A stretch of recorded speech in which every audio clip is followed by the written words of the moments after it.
Lots happened in the past week. Here's the Intense 5.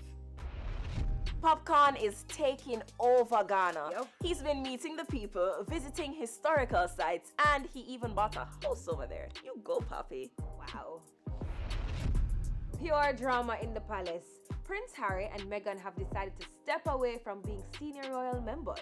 They want to make their own money and not be dependent on the Queen. But Grandma not taking it well at all. Ooh. Trouble. The killing of an Iranian military leader by the US. I think we came very close to the start of another world war. Shaggy turned down an opportunity to be featured on Rihanna's latest album.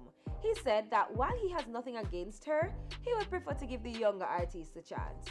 You know, young folks. Alright. Alright, Shags.